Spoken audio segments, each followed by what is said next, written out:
बिस्मिल्लाहिर्रहमानिर्रहीम।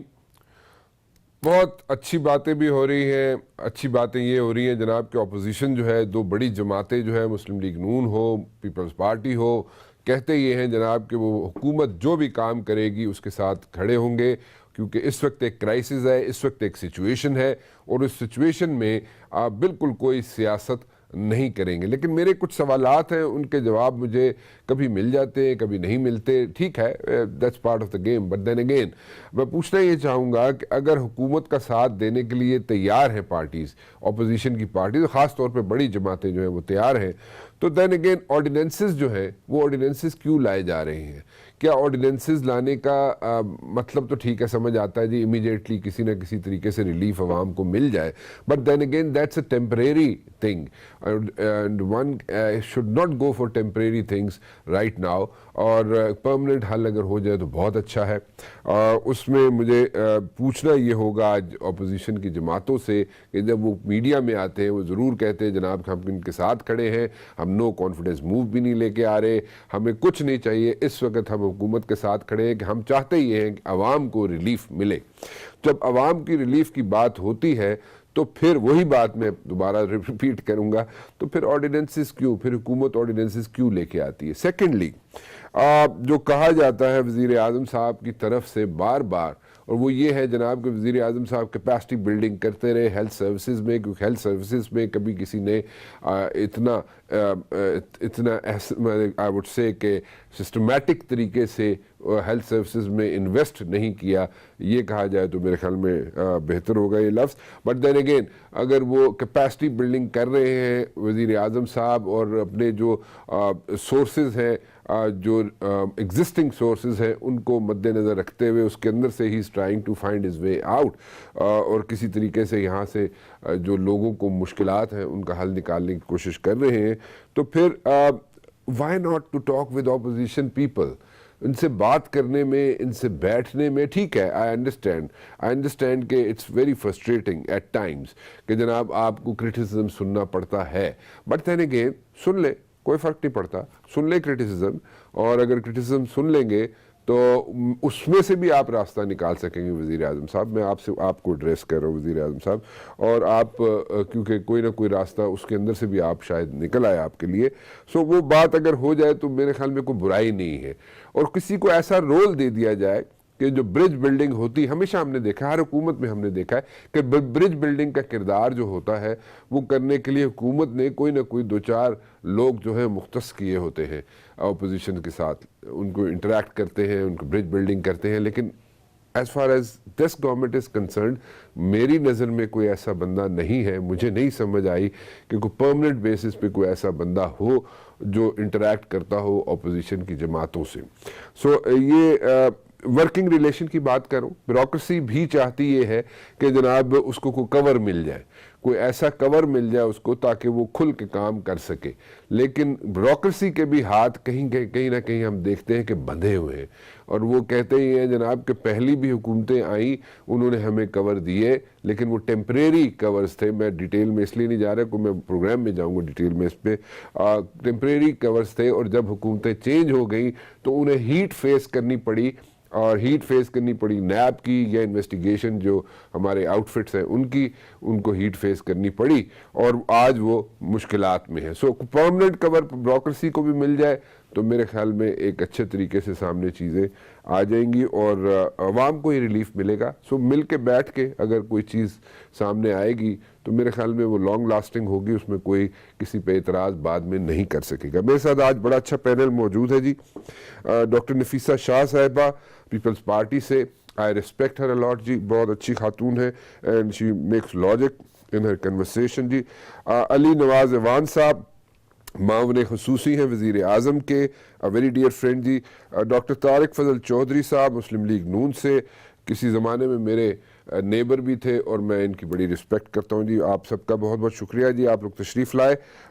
मैं तारिक फजल चौधरी साहब आपसे अगर शुरू कर लूँ तो तारिक फजल चौधरी साहब नहीं अभी शुरू करना चाहते जी, वो कहते हैं जी पहले डॉक्टर नफीसा शाह साहब ऐसे शुरू करवाएं। डॉक्टर साहबा आपसे मैं शुरू करना चाहूँगा।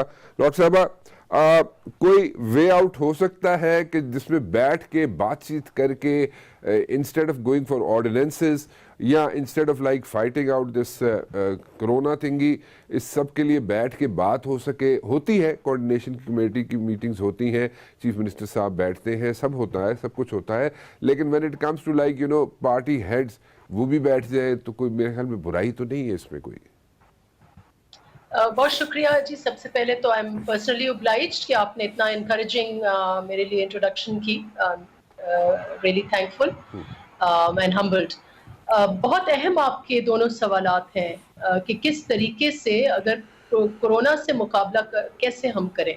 तो सबसे पहले बहुत सिंपल फॉर्मूला है कि अगर आप एनिमी आइडेंटिफाई करें, अगर आपका एनिमी कोरोना है तो फिर चारों सूबे वफाक जो है, वफाक मीन्स हम सूबे ना, तो मिलकर हम इसका मुकाबला करें। लेकिन अगर आप समझते हैं कि कहीं ना कहीं कोरोना आपकी कंपटीशन जो है वो एक तरफ कोरोना से मुकाबला करना है, दूसरी तरफ सिंध हुकूमत से भी लड़ना है, या एक तरफ कोरोना से लड़ना है, दूसरी तरफ सिंध हुकूमत से भी लड़ना है, या एक तरफ आपको बिलावल भुट्टो जरदारी से कंपटीशन करनी है या पीपल्स पार्टी से करनी है, तो फिर ये नहीं हो सकता ना। तो इसलिए आई थिंक हुकूमत वक्त जो है उसको फैसला करना होगा। और जहां तक हमारे चेयरमैन बिलावल भुट्टो जरदारी की बात है, इज ऑन रिकॉर्ड, जो पहली प्रेस कॉन्फ्रेंस उन्होंने कोरोना के ऊपर की, उन्होंने कहा कि हम प्राइम मिनिस्टर के साथ हैं, हमें इत्मीनान में लिया जाए, वी आर विद हिम, और हम हर मुमकिन सपोर्ट करेंगे, हम बाजू बनेंगे इस हुकूमत के, क्योंकि हमारा ये मुश्तरका एनिमी है। Because they basically Peoples Party का बयानिया ये रहा है कि इंसानी जिंदगियां हमें बचानी है, इंसानियत हमें बचानी है, और उसके लिए बाकी सब चीजें, आपके और इल्जामात, आपकी और सियासत, सब बाद में आप इसको फेस कर सकते हैं। बदकिस्मती से अगर आप देख लें, आज भी इनका शेड्यूल देख लें, तो एक लंबी इन्होंने लाइन अप बनाई हुई है।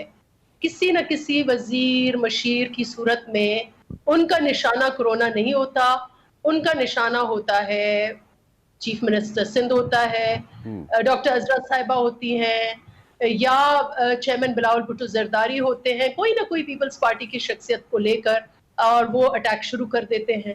तो ये तरीकेकार नहीं है। अगर आपको साथ मिलके चलना होगा तो फिर आपको, और सबसे अहम बात यह है कि आपने वॉर कैबिनेट नहीं बनाई है। ठीक है, एक एनसीसी, एक national coordination and command control एक सेटअप हुआ है, लेकिन उसमें सियासी जो लीडरशिप है वो मौजूद नहीं है।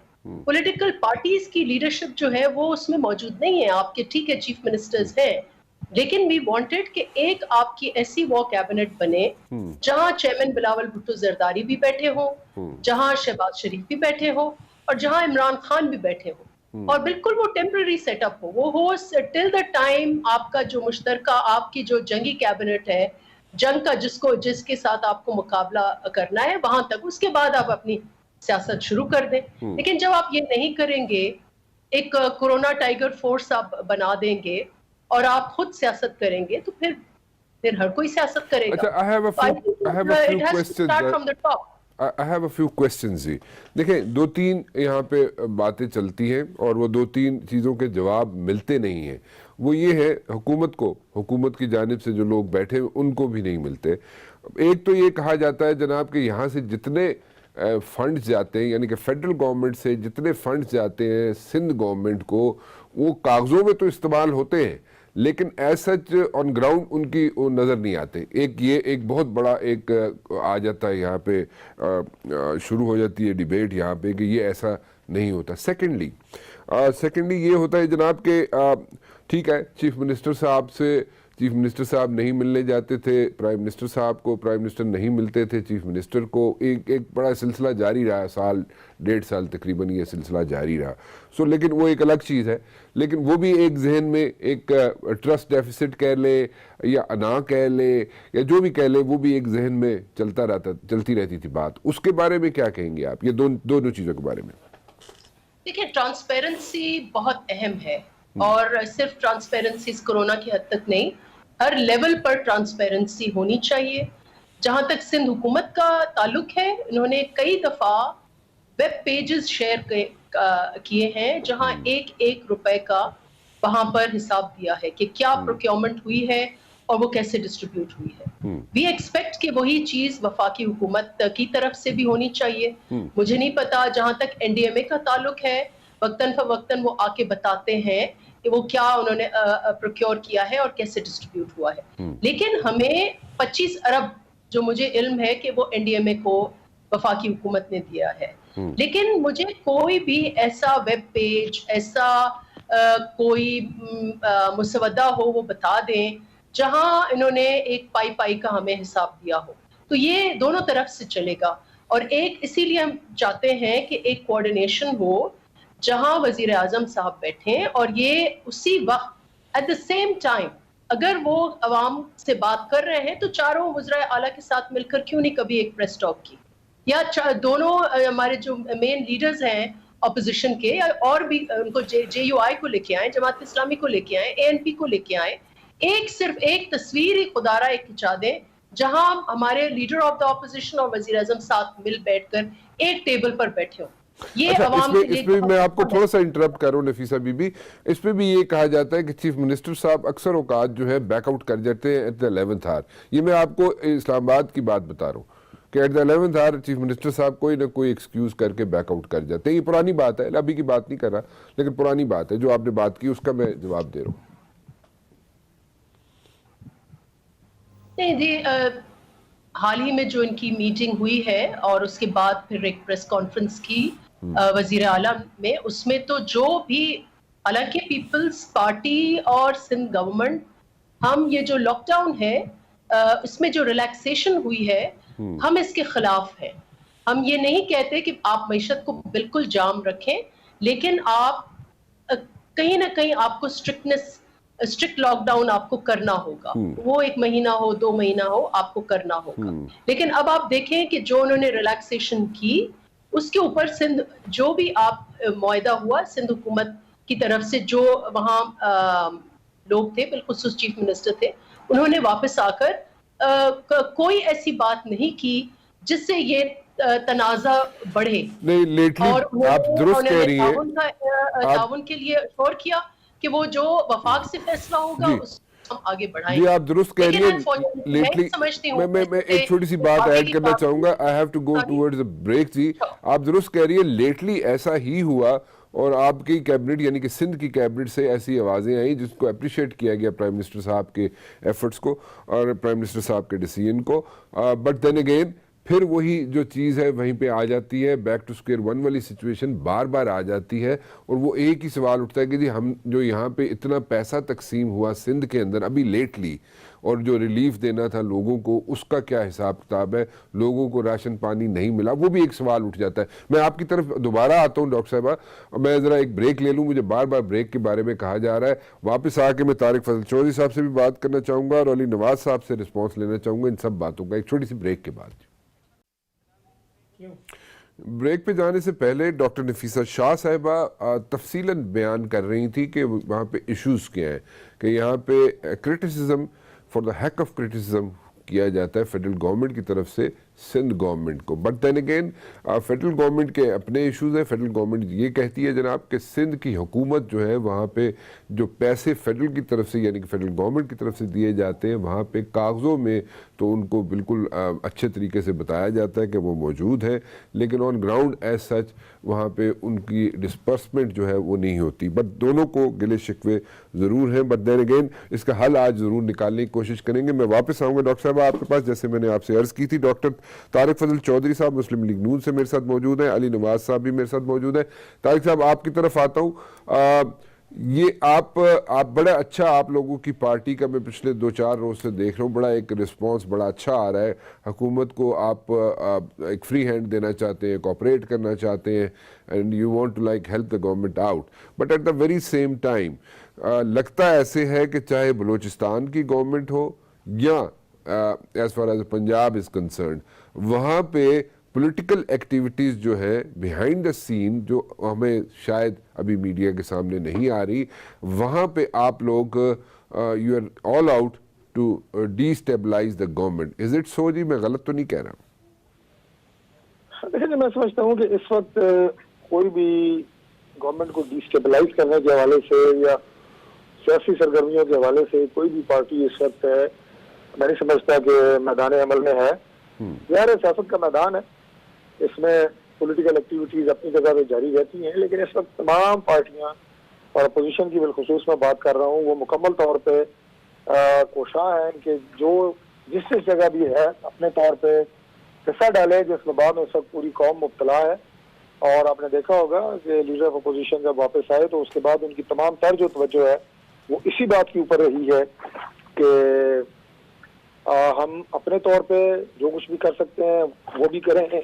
मुल्क की अपने लोगों को एक्टिवेट करना, डॉक्टर्स के लिए, पैरामेडिक्स के लिए, जो लोग डिजर्विंग हैं उनके लिए हम क्या कर सकते हैं, वो जो मतलब एक आप ये कहें कि अपने तौर पर जिस हद तक मुमकिन था, लेकिन उसके साथ साथ जो काबिल अमल मौसर या मुफीद तजावीज़ हुकूमत को दी जा सकती थी, वो भी साथ साथ वो देते रहे कि इस तरह बेहतर अंदाज से आवाम की खिदमत की जा सकती है। बहरहाल कोई भी जमात, और बिलखुसूस मैं अपनी जमात की बात करूँ, सिवाय इस बात के कि हम अपने लोगों को निजात दिलाएं इस बात से और अपना इसमें एक मस्बत किरदार अदा करें, कोई मनफी एक्टिविटी आपको बिल्कुल इस दौर में नजर नहीं आएगी, जो कि बड़ी एक मैं समझता हूँ हौसला अफजा बात है, बड़ी अच्छी बात, जरूरत है। बहुत अच्छा इंकरेजिंग बात है ये आपकी। मैं पूछना ये चाहूँगा कि शहबाज शरीफ साहब वापस आए, बड़ा अच्छा किया, बड़ा एहसन इक़दाम है उनका, और लीडर ऑफ द अपोजिशन को यहाँ पे होना चाहिए। Is he going to stay here for good जी, या फिर वापस जाएंगे? नहीं, अभी फिलहाल तो उनको जाने का कोई ऐसा प्रोग्राम नहीं है। मियां नवाज शरीफ साहब की सेहत के हवाले से पहले भी वो वहाँ पे क़याम पज़ीर थे, और खुदा न खास्ता अगर वो मियां साहब की कोई मेजर सर्जरी होती है या उस मुशावरत के लिए या उससे कबल या उसके बाद अगर कोई उन्हें दौरा करना पड़ा तो वो भी मुख्तसर नौयत का होगा। वो बिल्कुल यहाँ पे मौजूद हैं और मौजूद रहेंगे। ये बात हम इससे पहले भी कई दफ़ा कर चुके हैं, लेकिन जाहिर है जब आपको कोई और बात करने को ना हो तो फिर शहबाज शरीफ को लोग डिस्कस कर रहे होते हैं, उनके लंदन जाने को आने को डिस्कस कर रहे होते हैं, जिसकी कोई मैं नहीं समझता कि कोई मंतक है। शहबाज साहब ने जाहिर है इससे पहले भी यहाँ पे अपना किरदार जो है बखूबी निभाया है, और आइंदा भी इंशाल्लाह ताला यहाँ पे वो अपना किरदार निभाएंगे। लीडर ऑफ द अपोजिशन है शहबाज शरीफ साहब, चीफ मिनिस्टर रह चुके हैं कई दफ़ा तारिक फजल चौधरी साहब, और बड़ी डायनामिक पर्सनैलिटी है उनकी, उनको डिस्कस करना बन जाता है, उनको इग्नोर नहीं किया जा सकता, इसलिए हम लोग डिस्कस ज़रूर करते हैं उनको। मरियम बीबी का जाने का कोई इरादा है? कोई अदालत से रुजू किया जाएगा, कोई प्ली ली जाएगी मज़ीद? देखिए, मरियम बीबी का बिल्कुल इरादा था, चूँकि वहाँ पे डॉक्टर्स के जो फैसले हैं कि कोई मेजर इंटरवेंशन मियां नवाज शरीफ साहब की, खास तौर पर जो उनकी हार्ट की पोजीशन थी उस हवाले से वो प्लान कर रहे थे, और मरियम बीबी की ख्वाहिश थी कि इस स्टेज के ऊपर वो अपने वालिद के साथ हों, और जब हुकूमत ने उनको इजाज़त नहीं दी तो उन्होंने अदालत का रुजू किया, जो कि जाहिर है उनका एक कॉन्स्टिट्यूशनल राइट था। और फिर उसके बाद अब वो केस जो है अदालत में अभी पेंडिंग है। उम्मीद है कि अदालत जो है वो उसके हक में इंशाल्लाह मरियम नवाज के हक में फैसला देंगे इंशाल्लाह, और उन्हें अपने वालिद साहब से मिलने की इजाजत दी जाएगी। उसके बाद फिर उनका ये फैसला होगा कि मौजूदा सूरत हाल, जो कि बिल्कुल एक नई सूरत हाल है पाकिस्तान में, इसको मद्देनजर रखते हुए, मियां नवाज शरीफ साहब की सेहत को मद्देनजर रखते हुए किस वक्त वो जाती हैं और कितने दिनों के लिए जाती हैं, ये जो है चूँकि सिचुएशन काफ़ी पाकिस्तान के अंदर भी वोलाटाइल है, तो वो फिर ज़ाहिर फैसला हम करेंगे। लेकिन उनकी शदीद ख्वाहिश है, पहले भी थी अब भी है, कि वो मियां साहब जिस वक्त एक बड़ी मुश्किल ज़ाहिर उनकी सेहत के हवाले से चंद फैसले डॉक्टर्स ने करने हैं, फैमिली ने करने हैं, और उनकी पुरानी एक एलिमेंट है, इससे पहले भी उनकी मल्टीपल सर्जरीज और प्रोसीजर्स उनके हार्ट के हवाले से हो चुके हैं। तो उनकी इस कंडीशन के बाद फैमिली ज़ाहिर है मेजर डिसीजन लेती है डॉक्टर्स की एडवाइस के बाद, तो उस कैफियत में वो जाना उनका बनता भी है और उनकी ख्वाहिश भी है, और वो ज़रूर जाएंगी इंशाल्लाह। अच्छा, ये एक कहा यह जा रहा है कि मियां साहब की, मियां नवाज शरीफ साहब को उन्होंने हॉस्पिटलाइज होना था, उनकी कोई सर्जरी पेंडिंग थी, और लेकिन वो नहीं हो पा रही। व्हाट आर द रीजंस जी, क्यों नहीं हो पा रही, क्यों डिले हो रहा है? पहले तो क्रिसमस हॉलीडेज आ गई, फिर उसके बाद कुछ मैनेज करनी थी चीज़ें all over the world, different मुख्तलिफ ममालिक से कोऑर्डिनेशन करनी थी डॉक्टर्स के साथ, लेकिन वो डिले क्यों होता जा रहा है, क्या वजूहात क्या है जी? हाँ राना साहब, मैं ज़ाहिर है ये एक पॉलिटिकल सवाल नहीं है, ये टेक्निकल सवाल है और मैं बहसियत डॉक्टर आपको इसका एक टेक्निकल जवाब ही दूंगा जी। देखिए उम्र के मुख्तलिफ हिस्सों में एक ही तरह का जो प्रोसीजर होता है उसे करने के अंदाज और वो जो फैसला होता है उस प्रोसीजर को करने का वो मुख्तलिफ हो जाता है।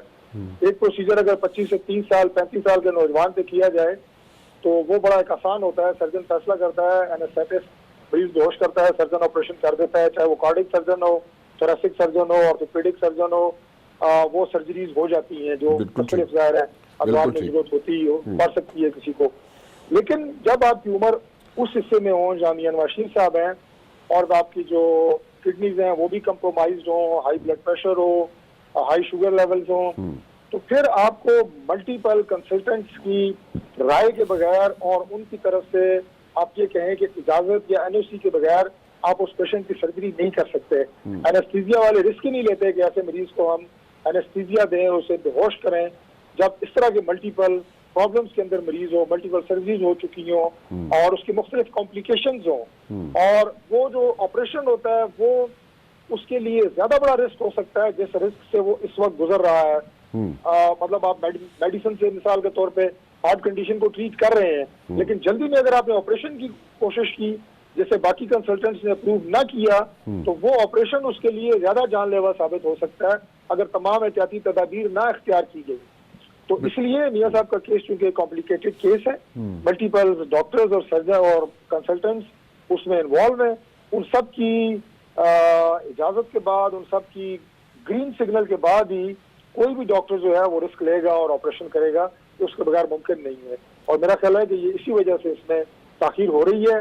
और इसमें मैं आखिरी बात ये करूंगा कि बहुत सारे लोगों ने मियां साहब की ख्वाहिश जरूर ये थी कि उनकी बेटी जो है वो उनके पास मौजूद हो इस सर्जरी, इस तरह की बड़ी सर्जरी से पहले। लेकिन कुछ लोगों ने ये कहा कि मियां नवाज शरीफ साहब सर्जरी करा नहीं रहे कि मरियम बीबी वहां पे मौजूद नहीं है, ये तासुर ठीक नहीं है। एक ख्वाहिश का इजहार करना कि मैं चंद दिन अपनी बेटी का इंतजार करूंगा, अगर वो आए तो बहुत बेहतर है, मुनासिब है। लेकिन अगर कोई खुदा न खास्ता ऐसी सूरत होती जिसमें सर्जरी जरूरी होती, डॉक्टर समझते इस वक्त उनकी जान बचाने के लिए फौरी सर्जरी जरूरी है, तो फिर वो मरियम नवाज साहिबा का इंतजार किए बगैर सर्जरी कराने से तैयार थे, सबकी ये राय थी। लेकिन अब डॉक्टर्स ने फैसला करना है कि किस वक्त वो ये प्रोसीजर करते हैं। कोई अंदाजन बता, आपने बड़ी तफसीलन बात बताई तारिक फजल चौधरी साहब, और बड़ा बिल्कुल आपने क्लियर सारी चीज़ें रख दी सामने। एक चीज़ और बता दीजिएगा, क्या आपके ख्याल में कितना अरसा और वेट कर सकेंगे डॉक्टर्स जी? देखिए मैं इसका जवाब मेरा ख्याल है जो पिछले जवाब से लिंक करते हुए राना साहब ये अर्ज करूंगा कि इसका फैसला सिर्फ। तारिक साहब आपकी आवाज़ नहीं आ रही, तारिक साहब की लाइन ड्रॉप हो गई है। मैं अली नवाज साहब आपकी तरफ आता हूँ। अली नवाज साहब, आपने डॉक्टर नफीसा बीबी के भी जो कंसर्न्स थे वो भी सुन लिए, तारिक फजल चौधरी साहब की पॉलिटिकल टॉक भी सुन ली, और जो मेडिकल साइड पे जो कंसर्न्स हैं डॉक्टर्स के वो भी सुन लिए। मरियम बीबी डेफिनेटली अपने वालिद के पास जाना चाहेंगी, क्यों नहीं जाना चाहेंगी, उनके वालिद हैं, और अगर वो उनके वालिद की तबीयत नासाज है और उनके वालिद भी चाहते हैं और वो भी चाहती हैं कि वो उनके पास होंगे, वो डेफिनेटली वो जाना चाहेंगी और वो कोशिश भी करेंगी। What do you have to say about all these things? पहले आप ज़रा डॉक्टर साहबा का जवाब दे दीजिएगा। डॉक्टर साहब ने बड़ी तफसीलन आप लोगों पे कहा कि आप लोग उनके साथ ज़रा कम्पीट मत करें उनकी लीडरशिप के साथ, और बाकी आप बैठेंगे तो वो बैठ के आपके साथ हर किस्म की ताउन करने के लिए तैयार है। जी अली नवाज साहब। थैंक यू मुबशिर, मैं तो समझा था मैं शो में हूँ ही नहीं। आप तो शो में इसलिए नहीं, आप हुकूमत में है ना, इसलिए हमने आपको थोड़ा सा आपके साथ ज्यादती कर रहे हैं। अच्छा चलो फिर ठीक है। अच्छा, इसमें थोड़ा समझने वाली बात है मुबशिर भाई, मुझे थोड़ा टाइम दीजिएगा। जी जी। नेशनल कोऑर्डिनेशन कमेटी बनी हुई है, उसके मेंबर्स कौन कौन है? उसके मेंबर प्राइम मिनिस्टर साहब उसको हेड करते हैं। आपकी कैबिनेट के कुछ मेंबर्स हैं, आपके अफवाज के कुछ लोग हैं, आपके 4 वजीर आला हैं, गिलगित बल्तिस्तान का वजीर आला है, आज़ाद जम्मू कश्मीर का वजीर आला है, और ये सारे मिलके एक फैसले करते हैं। अभी तक जब से कोरोना शुरू हुआ है मुतवातर उसकी मीटिंग्स हो रही हैं, प्राइम मिनिस्टर साहब उसे गाइड कर रहे हैं, और एक नेशनल कमांड सेंटर है जिसको असद भाई देखते हैं, रोज सुबह 10 बजे मीटिंग्स होती हैं, सारे वजीर आला, सारे सेक्रेटरीज, सारे मेन जिन जिन लोगों का उसके अंदर कोई ना कोई रोल है वो सब वहां मौजूद होते हैं, और सारे फैसले मिलजुल के फैसले से होते हैं। इससे पहले 18वीं तरमीम जो पीपल्स पार्टी उसका क्रेडिट लेती है, सारी चीजें जो हेल्थ से रिलेटेड हैं इन्वॉल्व हो चुकी हैं, सिक्योरिटी से रिलेटेड हैं इन्वॉल्व हो चुकी हैं, ऑटोनमस रोल है सूबों का इसके अंदर, और सूबे इसमें अपने फैसले कर रहे हैं और इसमें लीड भी ले रहे हैं। मुराद अली शाह साहब ने, पीपल्स पार्टी ने लीड ली, उन्होंने पहले लॉकडाउन का इंतजार किया और उसके ऊपर उनको बड़ी अप्रिसिएशन भी मिली और उसको वो उसका क्रेडिट भी लेते हैं, ड्यू क्रेडिट लेते हैं। अब इसमें समझने की ये बात है, इसकी समझने की ये बात है कि ये बिल्कुल अजीब सी बात है कि आप कहेंगे आप सिर्फ टॉप लीडर, भाई वजीर आला मौजूद है। उससे पहले स्पीकर साहब ने एक कमेटी बनाई जिसमें खान साहब ने लीड किया, अपना पॉइंट ऑफ व्यू दिया, उसमें शहबाज शरीफ साहब भी थे, उसमें बिलावल भुट्टो साहब भी थे, और आइंदा भी पार्लियामेंट का इजलास भी बुलाने की कोशिश की जा रही है और इंशाल्लाह ताला उधर भी ये चीजें डिस्कस होंगी। ये मसाइल ऐसे नहीं है इस वक्त कि बहुत सारी चीजें, बहुत टाइम में पॉइंट स्कोरिंग करने का, बहुत सारी चीजें जिसमें हम कर सकते हैं, बहुत सारे इश्यूज हैं जिसके हम ऊपर कर सकते हैं, this is not the issue जिसके हम पॉइंट स्कोरिंग करें। तो ये मैंने आपको एक तरीकाकार बता दिया किस किस तरीके पे क्या क्या डिसीजन होते हैं। अब एक लास्ट नेशनल कोऑर्डिनेशन कमेटी की मीटिंग हुई थी जिसमें एक फैसले हुए, 98% फैसले कंसेंसस के साथ हुए। उसके बाद एक प्रेस कॉन्फ्रेंस हुई, थोड़ा माहौल खराब हुआ, उसको भी कोशिश यही की जा रही है कि वो बैड टेस्ट ना दे, उसको भी हमने कवर किया और हम दोबारा यही चाहते हैं कि जो चीजें, जिस चीजों पे अगर सूबे का इख्तियार है सूबा उसका फैसला करे, सूबा चाहता है फेडरल करना है तो फेडरल तो करने को तैयार है। हमारा पॉइंट ऑफ व्यू थोड़ा डिफरेंट है, पीपल्स पार्टी का पॉइंट ऑफ व्यू है, और मैं इसके ऊपर बिल्कुल ये नहीं कहता खुदा ना खास्ता कि पीपल्स पार्टी या मुराद अली शाह या बिलावल भुट्टो या हमारी पार्टी चाहती है किसी की डेथ्स हो, ये चाहती है कोरोना खत्म हो, सब चाहते हैं कि इस वबा का जो पूरी दुनिया में इस वक्त फैली हुई है, तबाही मचाई हुई है, उसका कोई ना कोई सद्देबाब निकले। वो समझते हैं कि प्रॉपर लॉकडाउन करके कर्फ्यू की तरह का समा बना के इसको इम्प्लीमेंट किया जाए तो शायद बात जल्दी खत्म हो जाएगी। हमारा मुकाबला करना, वहां हमने का मुकाबला भी करना है। डेवलप्ड और अंडर डेवलप्ड कंट्रीज के सिनेरियोज, ग्राउंड रियलिटीज के बहुत डिफरेंट है। अगर मुबशिर भाई आप मुझे कहें कि आज मैंने फैसला करना है जर्मनी में बैठ के और मेरा फैसला अगर मैटर करेगा तो शायद मेरा फैसला टोटली डिफरेंट हो जो आज मैं पाकिस्तान के लिए फैसला करूं, इंडिया के लिए फैसला करूं, बांग्लादेश के लिए फैसला करूं, श्रीलंका के लिए, जो भी अंडर डेवलप्ड मुल्क है उनके लिए फैसला करूं। यहाँ बहुत बड़ा मसला एक भूख भी है। 25% लोग पॉवर्टी लाइन से नीचे रहते हैं। मुबशिर भाई, जो पॉवर्टी लाइन क्या है, $2 अ डे से कम कमाते हैं, और इस ब्रैकेट से थोड़े से ऊपर आप ब्रैकेट से ऊपर चले जाएं, शायद कोई $3, कोई $4, कोई $5 अ डे कमा रहा होगा। वो 50% लोग पाकिस्तान में ऐसे जो डेली बेसिस में अपने आप को मैनेज कर रहे होते हैं। तो खुदारा अगर आप समझे, आज भी आपने पूरी दुनिया के पास आज तक ये पता नहीं है कि वबा कब तक चलेगी। हमने डेली बेसिस पे बैठ के कोई इसकी स्ट्रेटजीज बनानी है। स्ट्रेटजीज चेंज भी होंगी, नई भी बनेंगी, इंप्लीमेंट भी होंगी, वापस भी लिए जाएंगे कुछ फैसले, नए फैसले भी किए जाएंगे, क्योंकि पहली दफा पूरी दुनिया के अंदर हो रहा है और किसी को ये नहीं पता कब तक चलेगा। आज अमेरिकन स्टेट में आप देख रहे हैं, कई अमेरिकन स्टेट हैं जो वो कह रहे हैं कि बिल्कुल कर्फ्यू की तरफ जा रहे हैं, और कुछ अमेरिकन स्टेट्स के अंदर लोग बाहर आ गए। उन्हें क्या, हमारे शहर के अंदर इस तरह की बीमारियां नहीं है, आप हमारे मुल्क को रिलैक्स करें। जर्मनी स्कूल खोलने की तरफ जा रहा है, इंग्लैंड के अंदर रिलैक्सेशन आ रही है। उसी तरह पाकिस्तान के कंस्ट्रक्शन इंडस्ट्री को खोला गया है, बहुत सारी रिलेटेड इंडस्ट्री को खोला गया है, सीमेंट इंडस्ट्री को खोला गया है। क्यों खोला गया? आपकी एक्सपोर्ट बेस्ड मुल्क, आप अपने मुल्क को एक्सपोर्ट बेस्ड मुल्क बनाना चाहते हैं, अपने एक्सपोर्ट ऑर्डर्स आए होते हैं, आपने एक्सपोर्ट इंडस्ट्री को खोला। इसी तरह आहिस्ता आहिस्ता आहिस्ता हम चाह क्या रहे हैं, एक तरफ अपनी कैपेसिटी बिल्ड कर रहे हैं हेल्थ से रिलेटेड। आज देखिए कल इंशाल्लाह ताला इस महीने के आखिर तक हम 30,000 टेस्ट रोजाना की करने शुरू कर देंगे। इसकी कैपेसिटी हम बिल्ड कर रहे हैं, वेंटिलेटर्स बनाने की कोशिश कर रहे हैं, मास्क की फैक्ट्रीज लगा रहे हैं। NF95 आज आपने सुना होगा, उसके लिए भी उसके ऊपर काम हो रहा है। हमने कोरोना टाइगर्स के नाम से एक फोर्स खड़ी की है, जिसके अंदर अगर आप देखें तो कितने 16,000 से ज्यादा मेरे ख्याल डॉक्टर्स उसका अंदराज कर चुके हैं, आर्म रिटायर्ड फोर्सेस के लोग आ चुके हैं, ब्यूरोक्रेसी के लोग जो रिटायर्ड हो गए वो आ चुके हैं, यूथ इनरोल्ड हो चुकी है। एक पूरा मोमेंटम बना के देखा, ऐसा कौम इसके खिलाफ लड़ना पड़ेगा। अगर मैं आज पॉइंट स्कोरिंग करने लग जाऊं, अली साहब एक चीज बहुत आसान है। जी, आपने बिल्कुल सही कहा। मैं आपने शायद जहां तक तारिक फजल चौधरी साहब का ताल्लुक है, मैं ये बात एक्सेप्ट करता हूं और मैं बिल्कुल कर रहा हूं कि जो पॉलिटिक्स इस वक्त नून लीग कर रही है वो बिल्कुल यही चाह रही है, पूरी तरह सपोर्ट कर रही है गवर्नमेंट को, और वाकई वो बिल्कुल गवर्नमेंट के साथ खड़ी है।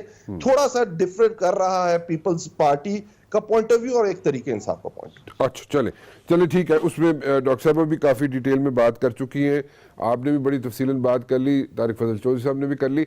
मैं मज़ीद बात करना चाहता हूं, लेकिन मुझे बार बार कहा जा रहा है कि प्रोग्राम का वक्त जो है वो करीब आता जा रहा है। मुझे माजरत के साथ आप सब से मुझे वाइंड अप करना पड़ेगा यहाँ पे।